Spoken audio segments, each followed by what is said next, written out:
A jury in New York has found former U.S. President Donald Trump guilty on all 34 counts in his hush money trial. He was convicted of falsifying business documents to influence the 2016 presidential election by covering up a sexual encounter with an adult film star. The decision makes Trump the first former or sitting U.S. president to be convicted of a crime. Guilty.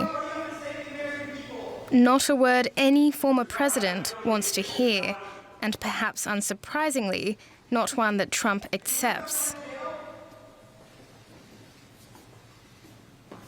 This was a rigged, disgraceful trial. The real verdict is going to be November 5th by the people, and they know what happened here, and everybody knows what happened here. We didn't do a thing wrong. I'm a very innocent man.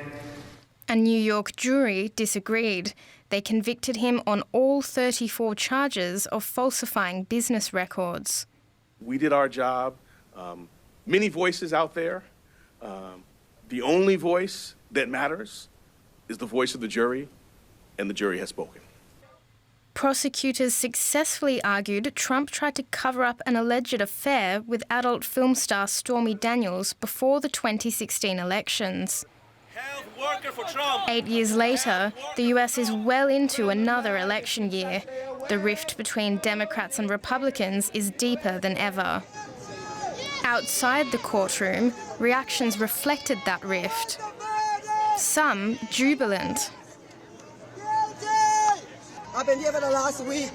Guilty! I'm so happy.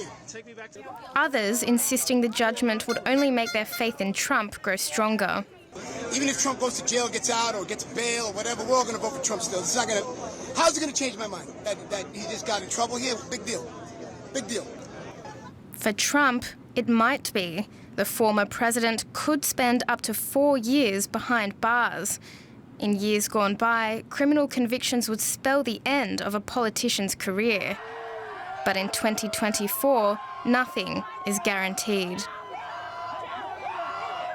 All right, let's get more on this from DW correspondent Benjamin Alvarez-Gruber joining me from Washington, D.C. Benjamin, good to see you. Is Trump likely to spend any time in prison now?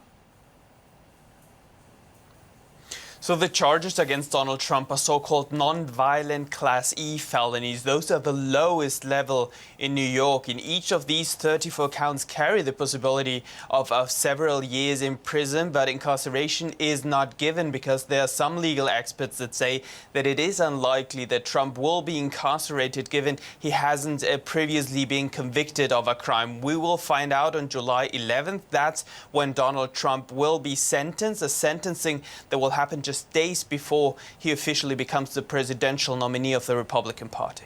But the crucial question, of course, is can he contest elections following a conviction?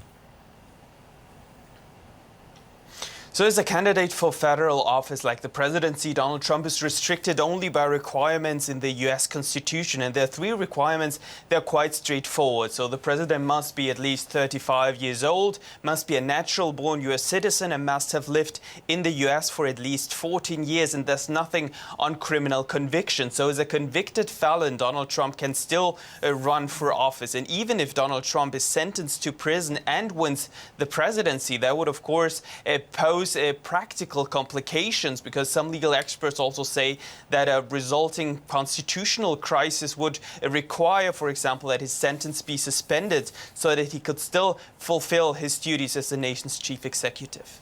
Now, Trump has said that the real verdict is going to be on November the 5th. Will he bleed votes due to this conviction?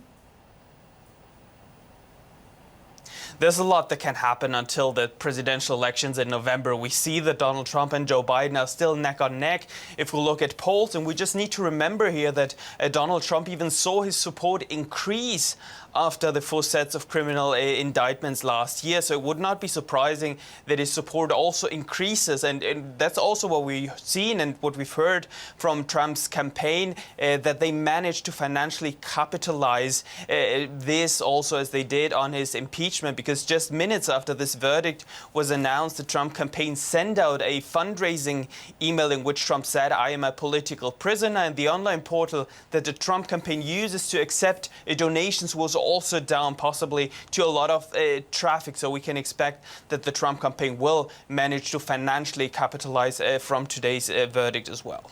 We are also expecting an appeal to this verdict. Do we already know on what grounds?